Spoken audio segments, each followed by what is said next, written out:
Assalamualaikum warahmatullahi wabarakatuh.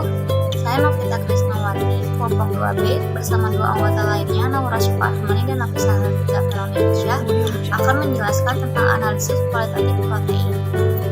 Beberapa hal yang akan kita bahas di dalam materi ini yaitu adalah tujuan praktikum, prinsip praktikum, dasar teori, alat dan bahan, langkah kerja, data pengamatan, pembahasan, dan juga kesimpulan.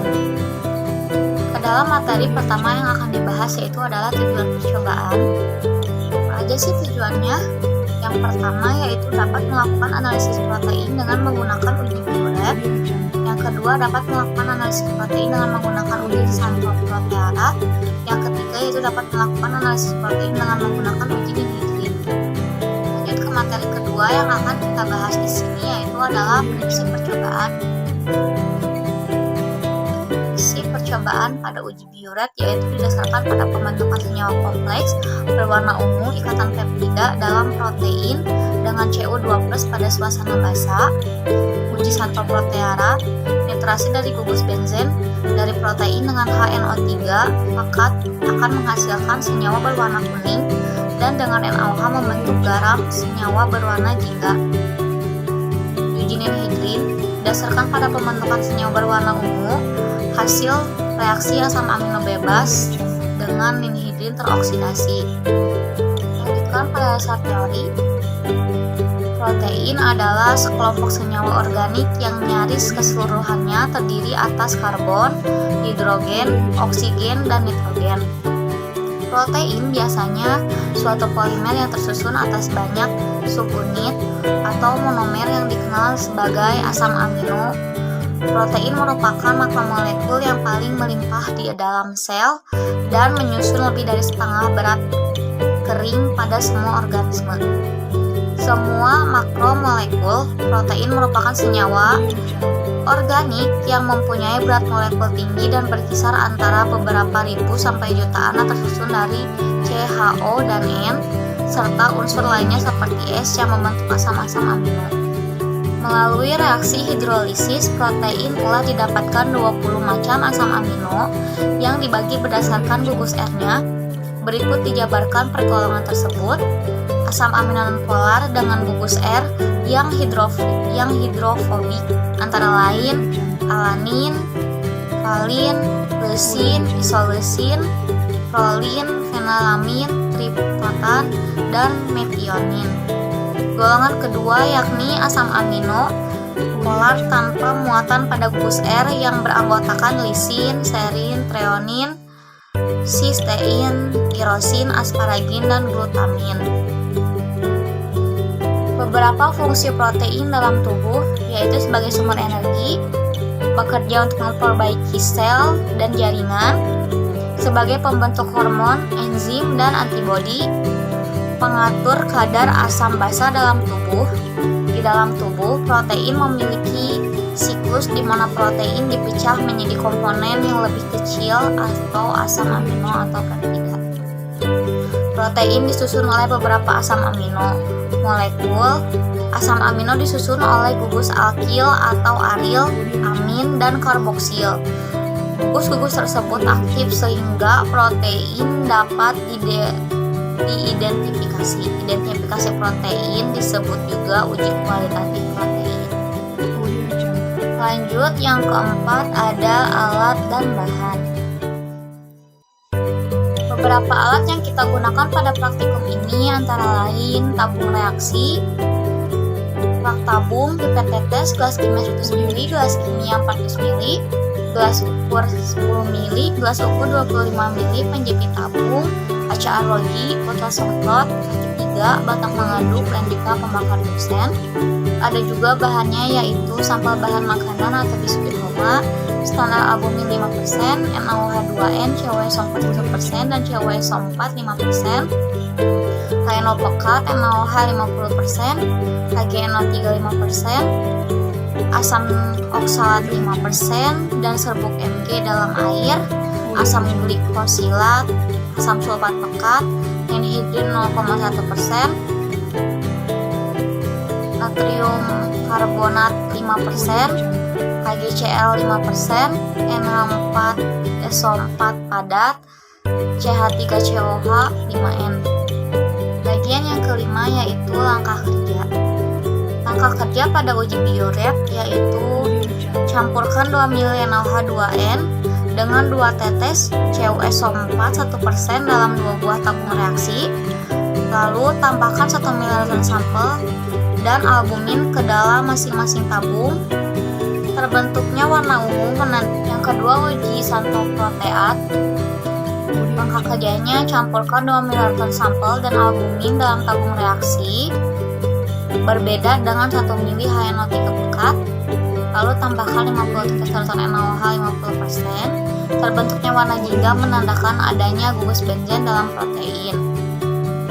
Yang terakhir ada uji ninhidrin. Langkah kerjanya campurkan 2 ml larutan sampel dan albumin dalam tabung reaksi berbeda dengan 10 tetes larutan ninhidrin 0,1%.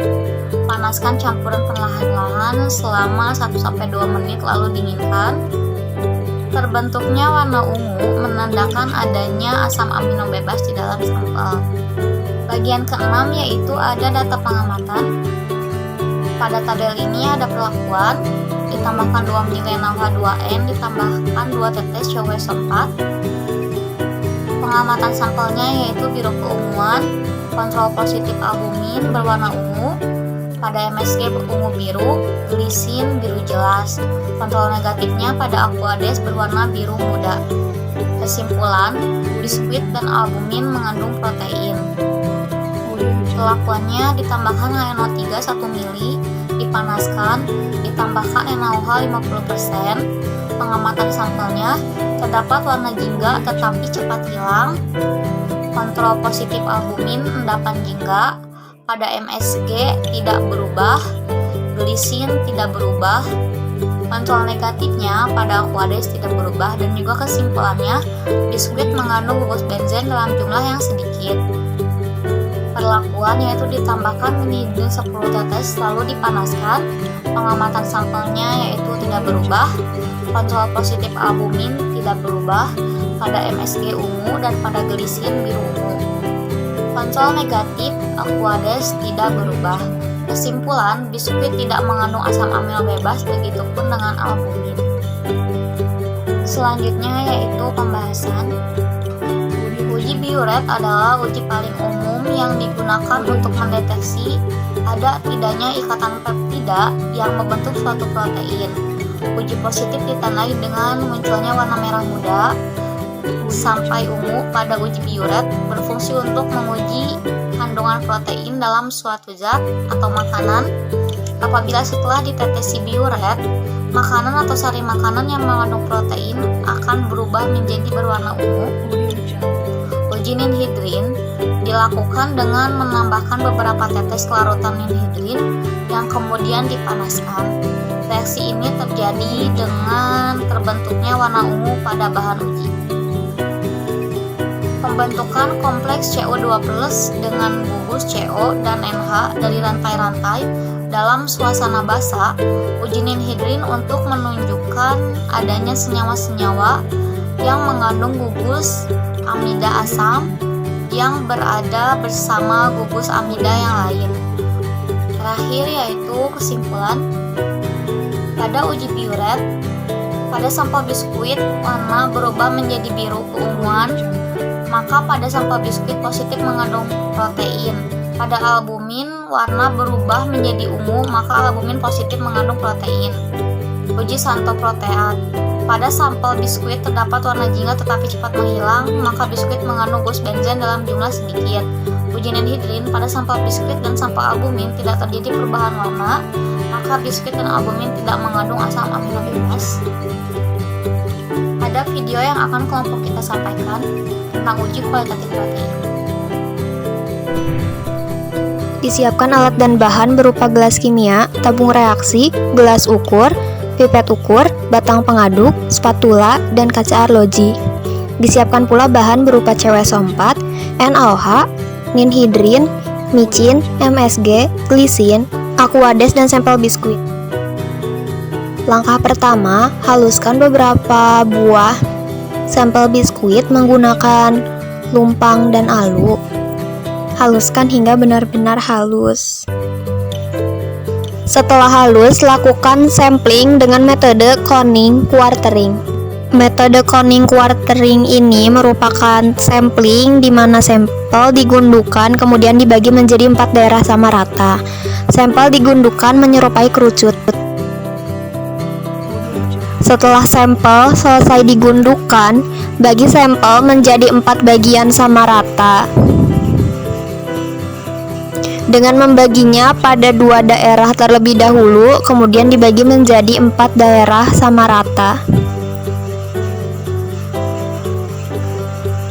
Seperti berikut. Ditimbang sampel sebanyak 3 gram menggunakan neraca teknis digital. Disiapkan standar albumin, micin, dan glisin. Tambahkan beberapa tetes larutan NaOH2n pada standar albumin yang sudah ditimbang untuk membantu proses pelarutan. Lalu, dilarutkan dengan bantuan Aquades.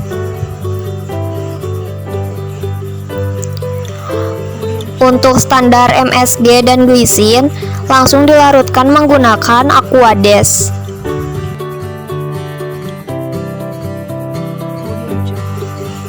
Tuangkan standar albumin, MSG, glisin ke dalam tabung reaksi dengan jumlah yang sama. Seperti berikut. Yang pertama, uji biuret. Campurkan 1 ml NaOH 50% dengan CuSO 45% pada tabung reaksi. Kemudian masukkan standar albumin, MSG, glisin, sampel, dan air dalam tabung reaksi. Didapatkan hasil. Di dalam albumin terdapat protein dan pada sampel terdapat protein. Yang kedua, uji ninhidrin. Masukkan reaksi ninhidrin pada standar albumin, standar MSG, standar glisin, sampel, dan air dengan jumlah yang sama rata. Lalu larutan dipanaskan. Warna ungu menandakan adanya asam amino bebas. Terlihat terdapat asam amino bebas pada MSG dan glisin. Yang ketiga, uji santoproteat. Ditambahkan HNO3 pekat ke dalam masing-masing tabung dengan jumlah yang sama rata.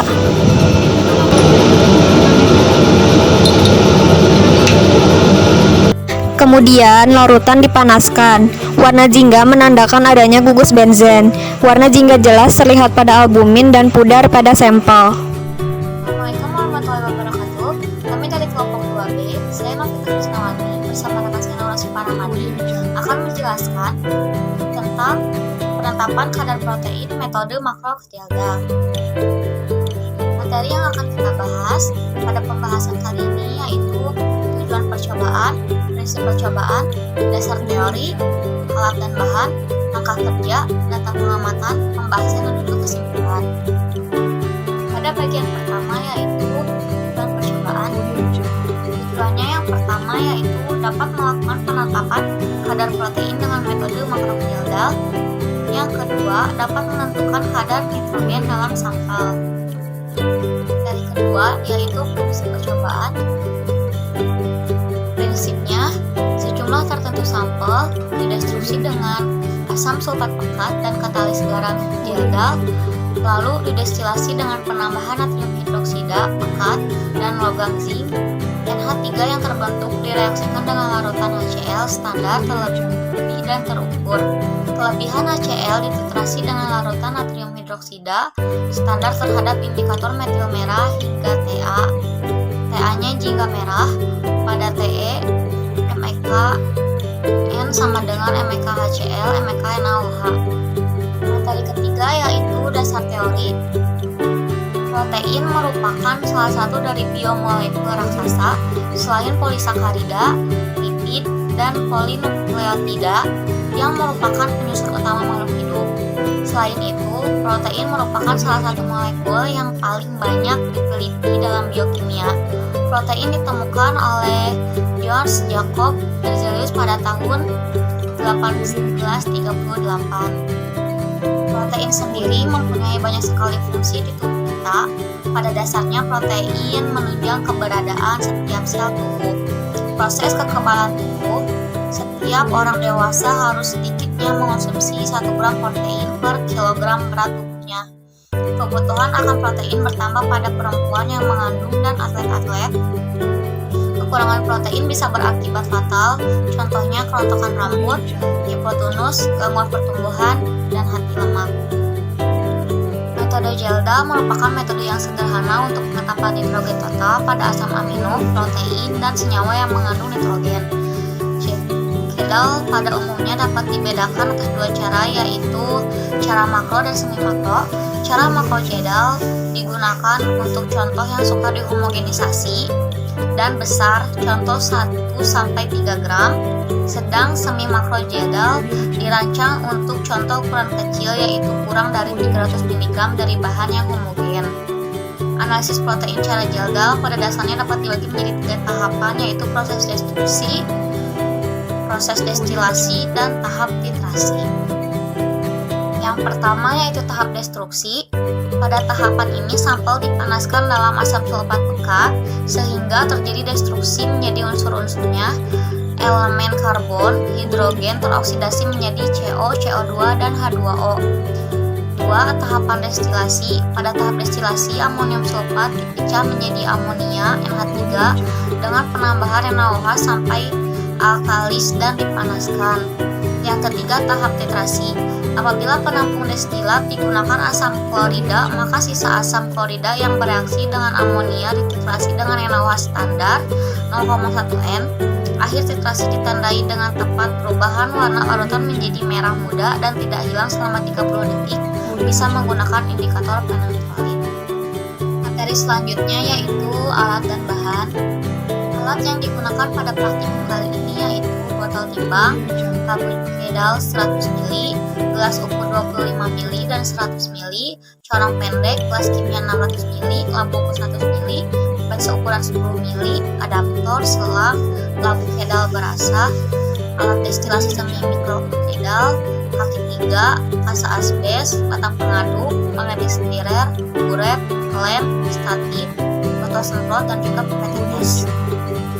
Adapun bahannya yaitu sampel bahan makanan atau biskuit Roma, asam sulfat pekat, garam Gedal CuSO4 plus kalium sulfat, natrium hidroksida 50%, logam zinc, asam klorida standar 0,1 N, natrium hidroksida standar 0,1 N, metil merah 0,1%.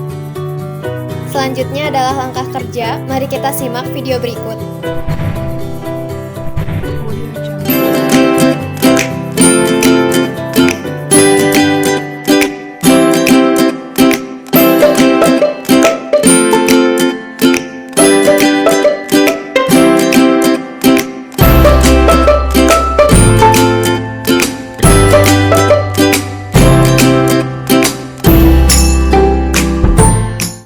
Jangan ada sampel yang menempel pada dinding. Kemudian tambahkan 10 gram garam Gedal.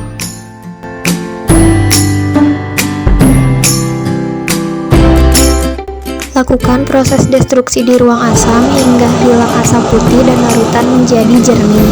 Kemudian hilangkan jelaga.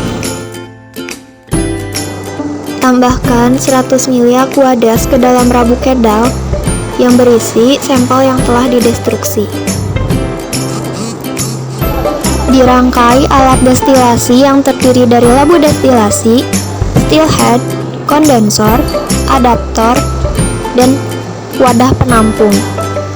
Isi labu destilasi dengan aqueous pada setengah bagian. Kemudian, tuangkan larutan sampel yang telah didestruksi. Setiap bagian asah diberi vaselin sedikit mungkin. Kemudian, pasang still head dengan kondensor. Pastikan labu destilasi pada posisi tegak lurus. Tampung hasil destilasi berupa gas NH3 pada larutan HCl standar terukur. Kemudian, tuangkan larutan NaOH 50% sebanyak 50 ml melalui still head. Lakukan proses destilasi hingga NH3 habis. Cek keberadaan gas NH3 dengan melewatkan kertas lakmus basah. Jika NH3 sudah habis, bersihkan adaptor, kemudian siapkan larutan untuk titrasi. Titrasi larutan HCl sisa dengan NaOH 0,1 N dengan indikator metil merah dari warna merah menjadi warna jingga seperti berikut. Kemudian baca volume titrasi.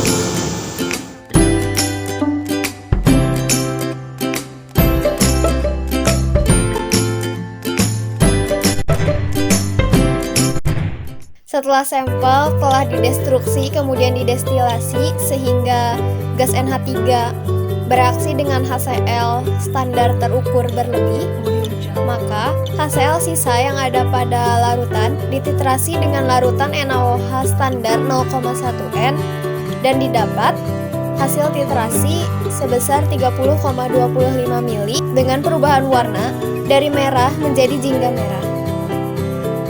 Dan didapat kadar protein dalam sampel sebesar 30,50%. Selanjutnya pembahasan. Yang pertama, suhu jangan melebihi dari 200 derajat Celcius agar protein tidak terdenaturisasi. Yang kedua, tutup labu destilasi, diberi sumbatan agar tidak ada gas SO2 yang keluar. Ketiga, cermat dalam menentukan titik akhir titrasi. Yang keempat, adaptor dan kondensor atau pendingin Liebig hendaknya ditutup rapat agar tidak gas NH3 yang keluar. Yang kelima, pada saat penambahan NaOH 50% jangan sampai mengenai steelhead. Yang keenam, lakukan penambahan larutan pekat khususnya H2SO4 di ruang asap. Pada saat memasukkan sampel dan garam kedal ke dalam labu kedal, gunakan kertas minyak atau kertas hisap yang dibuat menyerupai selongsong agar tidak ada serbuk yang menempel pada dinding labu kedal. Yang terakhir, cek kesempurnaan destilasi dengan cara membasahi batang pengaduk dan ditempelkan kertas lakmus merah. Bila kertas lakmus merah masih berubah menjadi warna biru, tandanya masih ada gas NH3 dalam sampel, maka lanjutkan proses destilasi. Jika kertas lakmus merah tidak berubah warna, maka hentikan proses destilasi.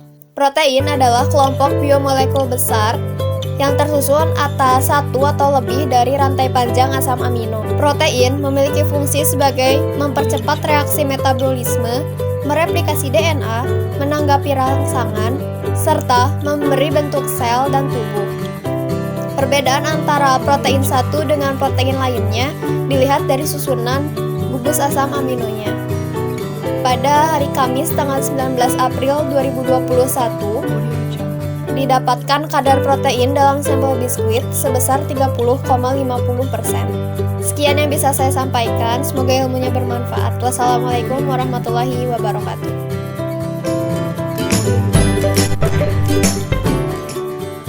Bismillahirrahmanirrahim. Assalamualaikum warahmatullahi wabarakatuh. Perkenalkan, nama saya Naura Syifa Rajmani, kelas 12 AK1. Perwakilan dari kelompok B2 akan menjelaskan tentang chemical oxygen demand atau kebutuhan oksigen kimiawi. Air merupakan zat polar yang bersifat melarutkan zat lain. Kandungan bahan organik berlebih dalam air menyebabkan gangguan sehingga oksigen terlarut berada dalam keadaan kritis.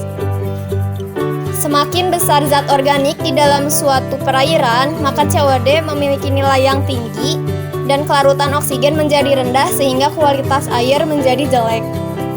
Oksigen berperan dalam proses oksidasi dan reduksi bahan organik dan zat organik.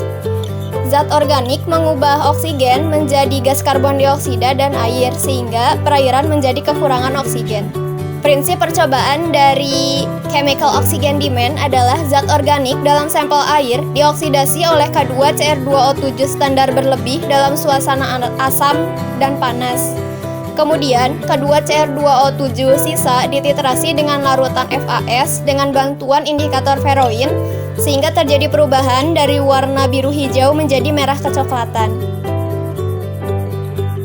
Chemical oxygen demand atau kebutuhan oksigen kimiawi adalah Jumlah oksigen yang diperlukan untuk mengoksidasi zat organik dalam 1 liter air melalui reaksi kimia dinyatakan dalam satuan ppm atau part per million.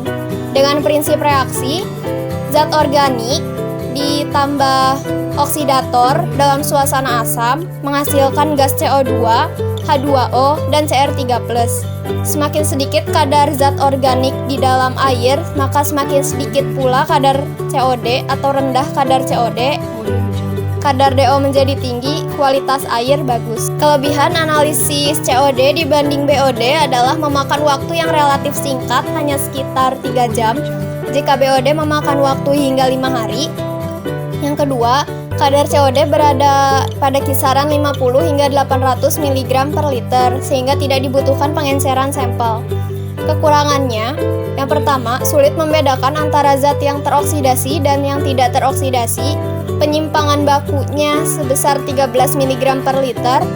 Dan yang terakhir, senyawa kompleks anorganik yang ada di perairan dapat ikut teroksidasi dalam reaksi, menurut Desanto tahun 1978. Selanjutnya reflux. Reflux adalah teknik destilasi di mana larutan diuapkan kemudian kembali ke sistem asalnya. Prinsip reflux adalah penarikan komponen kimia yang dilakukan dengan cara sampel dimasukkan ke dalam labu, kemudian dipanaskan. Uap cairan terkondensasi di dalam kondensor menjadi molekul cairan yang akan turun kembali ke labu dan berulang hingga 3-4 jam. Filtrat yang diperoleh dikumpulkan dan dipekatkan. Untuk alat, bahan, dan langkah kerja, kita simak video berikut.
Percobaan pada hari Kamis tanggal 10 Juni 2021 didapatkan volume pemakaian untuk sampel 1 dan sampel 2 sebesar 0 mili dan belangko 6,25 mili, sehingga didapat kadar COD sebesar 500 ppm. COD atau Chemical Oxygen Demand adalah jumlah oksigen yang dibutuhkan untuk mengoksidasi zat organik dalam 1 liter air. Zat organik di dalam air dioksidasi oleh larutan K2Cr2O7 menjadi CO2, H2O, dan Cr3+. Nilai COD yang tinggi berarti ZO tinggi, pencemaran yang tinggi, maka DO-nya rendah dan kualitas air jelek.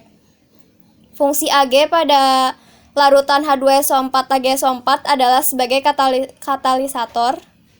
Bila tidak terdapat larutan H2SO4 AgSO4, maka dapat digunakan larutan H2SO4 pekat. Bila kadar klorida di dalam air lebih dari 2000 ppm, maka tambahkan larutan HgSO4 untuk menghilangkan kadar Cl-. Jangan gunakan vaselin pada bagian asah, karena vaselin adalah zat organik yang bila dipakai akan ikut teroksidasi, maka Cr3+ tidak ada yang tersisa. Batas kadar COD yang sesuai dengan SNI 69.73.2/2019 adalah 400 mg per liter. Jika pada SNI 6989.15.2/2004, batas COD adalah 900 mg per liter. Terima kasih atas perhatian teman-teman sekalian. Wabillahi taufiq wal hidayah. Wassalamualaikum warahmatullahi wabarakatuh.